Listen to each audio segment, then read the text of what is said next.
So today I'm going to be talking about global corn production. So corn is a widely grown and used crop all over the world, and whether used for ethanol in cars or in the production of jet fuel, or even the simple sweet corn on the dinner table in the late summer, corn is a vital part of the global food and supply systems and is used more than we even realize. So in fact, when you walk into a supermarket, you are surrounded by more than 2,000 grocery items which have corn in them in one form or another.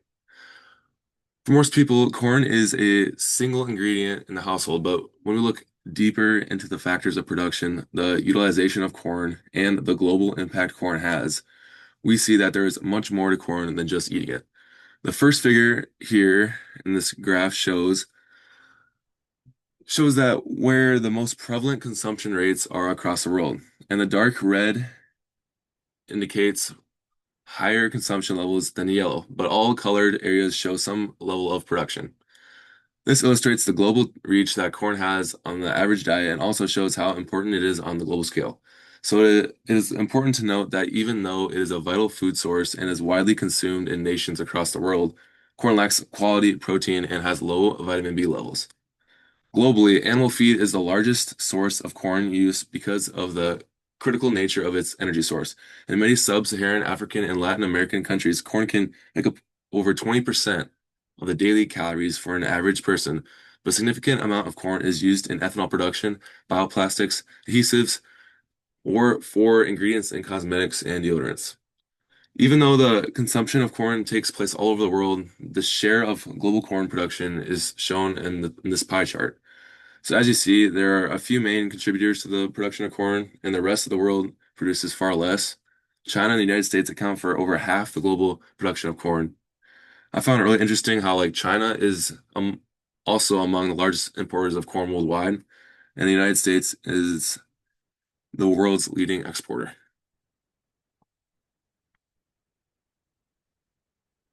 So corn is a global commodity with versatile food and non-food uses. In the past few decades, its production has surged.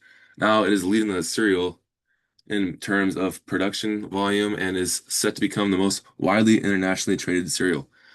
As you can see in the map, the dark blue countries are those who produce 5 million metric tons or more of corn in any given year, and the other states' production is shown using colors to represent their yearly production rates.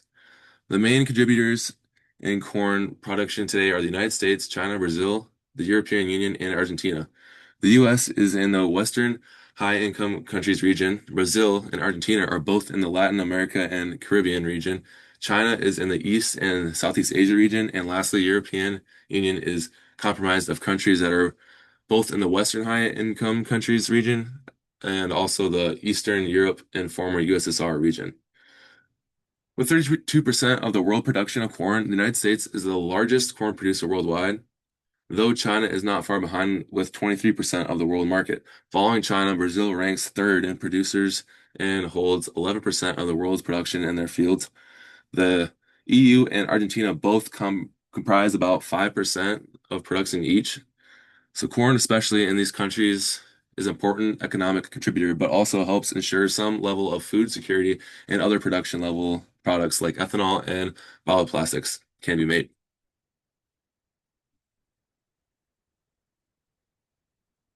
So global production of corn has held steady over the past few decades from 2015 to 2024.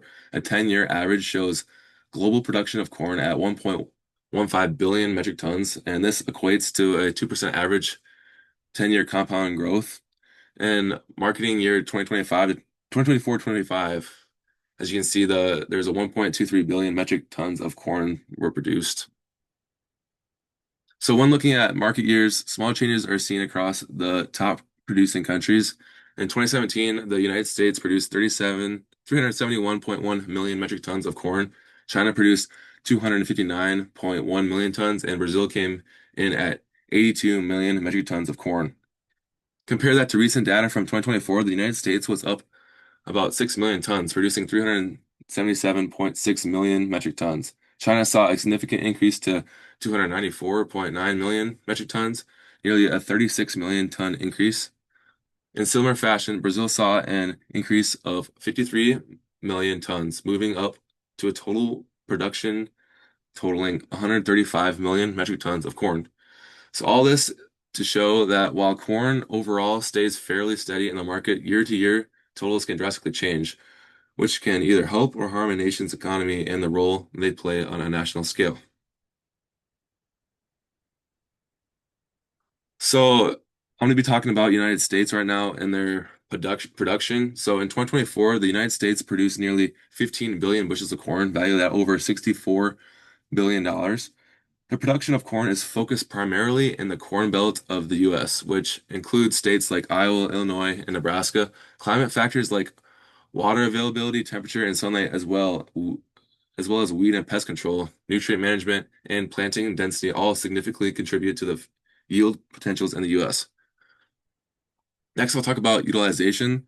So the diet of Americans is basically built around corn-derived products. Meat is like a staple in almost every American dish, and the two most consumed meats in America, which are chicken and beef, are fed with corn. So corn is used for more than just sustaining the American diet. It is in 2020 alone, over 5 billion bushels of corn were used to produce alcohol for fuel, while another nearly 3 billion were exported to other countries and 421 million were designated for the sole production of high fructose corn syrup.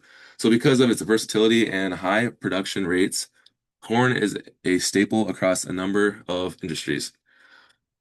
So, the top exporters of U.S. corn are Mexico, Japan, and Colombia, with a total export values of 5.51 billion, 2.73 billion, and 1.52, respectively. These countries make up a large portion of the export market of U.S. corn. Other significant markets can be found in Central and South American countries, Canada and South Korea. Between 2023 and 2024, Japan, Colombia, and South Korea were the fastest growing markets for exported corn. Across the nation, corn is the US United States 20th most exported product and is 686th in line as far as imports go. So lastly, I'll talk about the economic impact of the United States that corn has on it. And corn has significant impact in the economic conditions of the U.S. overall, with influence in all 50 states and across 500 industries. Corn allows for over 600,000 jobs in the U.S. Note that corn's impact doesn't stop at the gates of the farm, but rather supports a wide network of industries and households. With a contribution of over $151 billion alone in 2023, it's clear why the U.S. ranks at the top of the list in global production of corn and why corn holds high ranks among production sectors in the U.S. overall. Corn also resulted in a trade surplus of nearly $1.4 billion in 2025 for the U.S. So next, I'll talk about China. And China's production is like expected to be around 298 million tons. So this increase comes from an increase in government focus specifically on reducing import reliance and boosting domestic output. Through specific policies and encouraging high yield and advancements in technology as well as favorable weather conditions, China has been able to increase their supply of domestically produced corn. So that has been a huge plus for them. But unlike the US, China's population's diet isn't really centered around corn like the US. And as you could guess, their diets are basically mostly rice centered. And the main use of China's corn production is animal feed. China uses 67% of their corn for animal feed and 26% of their corn for industrial processing to make things like cornstarch and ethanol. So now talking about China's markets, 1,211 commodities. Out of all those, corn was their 1,074th most exported product, but their 89th most imported product out of 1,199 products imported. So most of China's corn imports come from Brazil, Ukraine, the US, Burma, Russia, while exports were focused on Vietnam, Angola, and Uzbekistan. Corn exports totaled $7.69 million, while the importation of corn equated to over 478 million. So they're bringing a lot more than they're setting out. So China has a large population, which has a major economic impact corn has on them. And so it increases their demand for corn and food, feed, and other industrial uses. Corn plays a significant role in the ag sector of China and the economy on both domestic and global levels. Agriculture and related industries played a key economic role in China and the GDP of the nation overall. But specific measure of corn's impact is not readily available as government policies, domestic challenges, and import dependence shift the impact. Additionally, the consumer demands for meat fed by corn will shift the influence of corn on the GDP. Next, we'll be talking about Brazil. And so, over the past few years, favorable weather conditions, specifically with rainfall in key areas, have boosted crop yields in Brazil. So, Brazil is unique because it has three growing cycles for corn, which means that they have more opportunity to increase yield working with the weather and climate instead of against it. The first crop in Brazil is the largest and most productive, which is planted right after the soybean harvest. The second is planted in January through April and is harvested between June and September. And then the second crop is the main reason for corn. And the third crop is smaller and is grown in the north/northeast part of Brazil. Brazil is a lot like China for utilization, but both countries use ethanol and are heavily influenced by the demand for animal feed. The country's corn consumption is expected to increase by 6.3% in the near future. Brazil's 2025 corn harvest is projected to yield approximately 8.2 million liters of ethanol, which is equivalent to about 2.17 billion gallons. The livestock sector is the largest consumer of corn in Brazil, accounting for 54% of domestic corn and 70% of corn use overall. In 2024, Brazil exported $8.18 billion worth of corn, making it the 11th most exported product in the nation. Egypt, Bangladesh, and Iran were among the fastest growing export markets for Brazil. Corn left Brazil with a positive trade balance of $1.49 billion, making it a viable export for the country. Brazil makes up 25.5% of the global export market and 0.48% of the global market for corn. The agriculture and food sector accounts for 28% of the GDP within Brazil, but similar to other countries we examined today, corn does not have a specific makeup in this percentage. Corn does, however, make up 27.5 million metric tons of exports in the global market.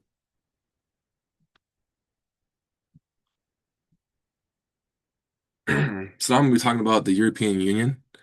And within the European Union, adverse weather conditions and severe drought have caused future predictions for corn production yields to be decreased in 2025-2026 seasons, lowering the the expected yield contributions from 58 down to 56 million. Those similar conditions in the past years have resulted in apparent rebounds in following years. In recent years, heat waves and droughts have resulted in an increased need for corn imports in the EU and in order for a proper supply of animal feed to be obtained. The wide range of countries in the EU also increase the localization of corn production. Some countries with cooler climates result in increased reliance on imports. EU countries may have a way to offset their shortfalls, though, as increased yields in the United States and Brazil have put downward pressure on corn prices globally. Corn is used primarily for animal feed in EU, though substantial amounts also go towards human food production, seed, and various industrial products which use corn. An increase in corn feed use came as the EU began substituting corn for wheat and animal feed. The EU is actually one of the main importers of corn due to their sizable demand for animal feed. Much of this imported corn comes from Ukraine, the United States, and Brazil. A decreased quality of Ukraine harvest has grown the US's share of imports to EU. Within the EU, Romania, Poland, and France are the top domestic producers. Corn plays a substantial role in the agriculture industry of the EU, which is why the EU accounts for 5% of the world's corn production. Overall, the agricultural industry accounts for 1.2% of the GDP of the EU, but corn is likely only a fraction of the value of the industry. Excuse me. So now I'm going to talk about Argentina and the production of corn. Producers in Argentina saw a sharp decline in production due to corn stunt disease last season. Usually this disease is only found in the northern region of the country, but was found in the central corn production region the past growing seasons. Despite the shortfalls the country has had with corn in the past season, there is an expected 54 million metric ton yield this season, which has been driven by an increase in planted area. Favorable market conditions across the nation and globe have made corn more profitable than soybeans and therefore widely grown. The largest domestic use of corn grown in Argentina goes towards feeding livestock, mainly cattle, hogs, and poultry. A smaller but still significant portion of the corn here goes towards ethanol, is the highest produces industrial product in the country. High fructose corn syrup, cornstarch, and corn oil. Some corn is also processed for human consumption, but this accounts for a pretty low level of the domestic use. Argentina is the third largest exporter in the world. Corn is also the second most exported commodity in the nation, with main destinations for it is Malaysia, Vietnam, Peru, Algeria, and South Korea. Total exports of corn in 2023 were valued at $6.62 billion. Trade with Malaysia alone resulted in $852 million worth of exports. Argentina's e- economy is sensitive to global demand and weather-related production issues because of the large amounts of corn that the nation exports. A large part of the economic health of Argentina relies on a strong corn harvest. Agriculture as a whole is responsible for 7% of the GDP in Argentina. Corn is included in the ag percentage, but a specific number is unavailable. So before I go, I'll leave you with a fun fact. So in a list of the top world producers of corn, South Dakota ranks number 15 in production worldwide with 766 million bushels produced and 1.6% of the world share of corn produced. Our small state makes a huge impact on the global market. Here are my sources. Thank you for listening.